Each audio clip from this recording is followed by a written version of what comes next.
What's up, folks? This is Acid Root. So I'm going to review Tinashe's uh, mixtape from 2013, Black Water. Now, I listen to Tinashe often. She's someone in R&B that I give spins pretty frequently, and I discovered this mixtape several years ago, and it's another one that really stood out, and I really like the fact just that it's free and has so many hits on it, kind of similar to like the Lola Monroe mixtape Lipstick and Pistols. This was another one from that time period that really had that packs quite a punch. And at first, when I first found out about Tinashe, which was with her Aquarius album, I didn't really know that she dropped mixtapes a few years before that. Now I've tried like Reverie, and then there was like one other one, couple ones from 2012 and 2011 that she did, but I felt like this one is basically the closest thing to an official kind of like professional musician kind of level like she was on her albums. And that's definitely the thing. I mean, Travis Scott is on this mixtape, so she does have someone who was actually in the industry at that time, and I feel like this is like a really good appetizer to her debut album. And it basically came out a year before. So the mixtape came out in 2013. Aquarius, her first album, came out in 2014. And she was just, lurking and kind of brewing in like the mixtape and kind of early music industry, kind of getting to the point where she'd break even. And that kind of happened to be the thing. I paid attention to it before, but really Tinashe is kind of off to the side in terms of R&B. She's not quite as huge as like Katy Perry or right now Doja Cat or Lizzo or some of those people. Even well, I'm not gonna say Lola Monroe, but Nicki Minaj, those type people, Rihanna. But she's kind of like, I would say, like a B plus R&B artist, to where you'll still hear about her. She can still get on songs with like Offset from Migos and Future, Iggy Azalea, and those type people. So that's kind of the situation. But I definitely felt like this album was extremely good, or this mixtape. So I'm going to start to talk about it. The thing about it is it was anchored by a single, and this is pretty much one of Tinashe's best songs in my opinion. It's called Vulnerable. I like the song title. It's not a title you hear too much. It's Vulnerable. It has a real murky kind of beat, similar to how she is on Aquarius.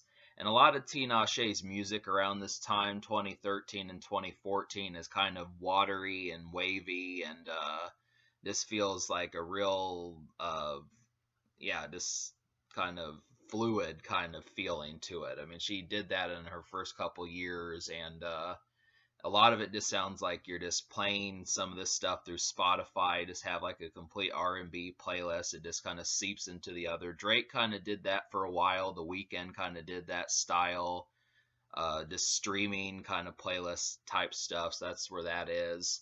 It's different from like the iTunes days and radio days before that. This is not really stuff that you would hear.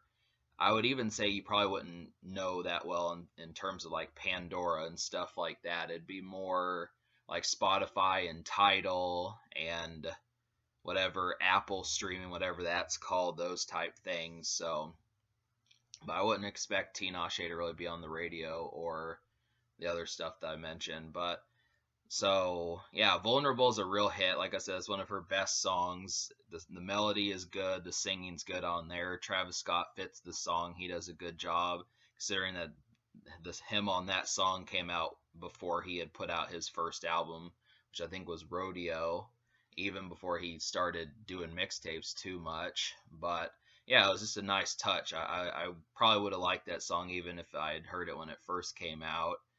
And well, that's the only single. It's kind of disappointing. I'm glad that it.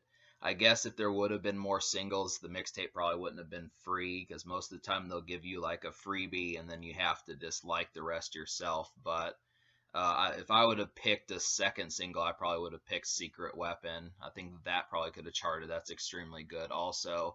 But yeah, now just to talk about this. So there's 13 songs on here, and 3 of them are interludes or kind of skits of some sort. And the implication about this project is there's like a storm that's coming. And Tinashe said in description of this project that it's supposed to be like the calm before the storm, where the black water represents the fact that take advantage because things are kind of peaceful before things start to get bad. And so that idea behind it. I mean, I wasn't really trying to listen to these interludes. They're not really skits. They're just kind of deviations from music, but it fits the theme of the project. So, but to talk about some of the hits on here, I definitely feel like the absolute second best song on this album, besides Vulnerable, is probably Secret Weapon. Has a nice hook, nice feel. It's up tempo, could probably be a club song, and is just an addictive song. And some other ones I would recommend would be Stunt, that's pretty decent R&B. Midnight Sun has a nice feel to it, and Just a Taste is pretty good. So I'll go ahead now and list like the 6 songs out of 10 that I recommend. So that would be Secret Weapon, Just a Taste, Vulnerable, Midnight Sun, Stunt, and then the kind of pseudo interlude type song where it's just like a minute and a half, real short song called Ain't Ready. That's like a perfect example of like the streaming type music that was popular like 2015, 2017 and such. And so that was a good one. Even despite I normally don't like short songs that are less than like 2 minutes or so, but that's pretty good. And then there was a song that I haven't done in a while, which is a song I was on the fence about, which was Fugitive. It was kind of the most awkward song on here. It's trying to imply like, some sort of argument with someone that you're trying to get back with. And the implication behind it, I don't know if it actually was a fugitive, if they're trying to say, if it actually was someone. But Tinashe, I mean, she's a celebrity, so she might have actually dated a few people within that category and such. That's kind of how that mostly goes. So, but I was just on the fence about it. It really does not fit the theme of most of the project for the most of this. Songs like Midnight Sun, Vulnerable, Just a Taste, Secret Weapon, uh, Ain't Ready, Stunt. I mean, this is like the only song that really has like a different kind of um, approach towards it. So it's strange for Tinashe, but some of the songs I didn't like. So I wasn't really a fan of One for Me.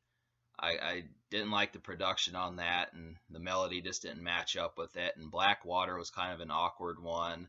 I kind of feel like that's a strange title for a song. I mean, it worked for a mixtape, but I didn't really know like the approach of how that song was supposed to work out.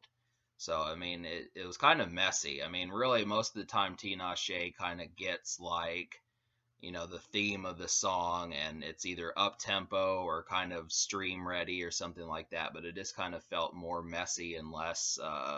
The execution was not as good. And then I also didn't like Middle of Nowhere, which kind of had the same problem. Those are the ones that don't necessarily feel like club tempo, or they're not. I mean, Tinashe doesn't do ballads either, but she kind of does like this singing to where it's supposed to be sultry, but it's not necessarily in a club setting. So it just kind of feels like bedroom music, but in a different kind of theme. You kind of are wondering, is this before it goes down? Is this after it goes down? Is this during it goes down? I mean, it kind of has like the mood for all the sorts of settings, but when it's kind of a toss up, it doesn't work quite as well. So, I mean, Tinashe mostly nails the mood when it comes to R&B, which is mostly mood setting music, but there are a couple of times that she didn't quite do it. And considering that this is like her breakout before her breakout, that's not too terrible. But me liking basically about 6.5 or 7 out of the 10 songs on here is pretty good. So I'm gonna give this album a 7.5, or this mixtape a 7.5 out of 10. It's hot. So I'm gonna give this mixtape a 7.5 out of 10, just because it got close. I mean, there's 6 official songs I like no matter what, but then there's kind of one I'm on the fence about, which is Fugitive. And so I just felt like giving it a higher score just for the execution, the fact that how many songs on a free album is actually that good. but also the fact that some of the ones that weren't, I mean, if there would have been more songs, I wonder what would have happened. That is kind of thing. And then plus the fact that there wasn't a second single, or at least a promotional single or something. I mean, it's good for what it is, just the fact that you get free music, and there was something, a triumphant song that kind of branded it. But like Meek Mill with Dream Chasers dropped 2 singles off of his mixtape, and Rick Ross kind of did with Rich Forever. So I do feel like Mixtape should probably have at least 2 singles. But the problem with it is anytime there are 2 singles, they have to make it for sale. So it's just kind of, that just happens to be the thing. For what it is, a 7.5 is really good, especially for something free. And there's just no reason not to download this, just because it's a simple kind of download. It has some hits on there, lots of mood setting music, and lots of just good R&B, especially considering that most R&B isn't free these days.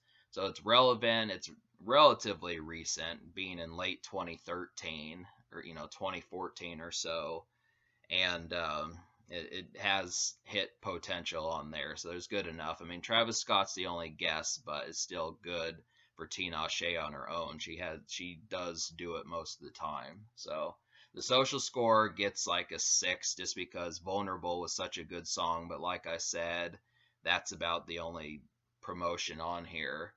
And I wish that there would have been at least another song with a music video or something else to kind of see what Tinashe had in mind for this kind of project. But so yeah, that about covers it. It's pretty stellar, has a lot going for it.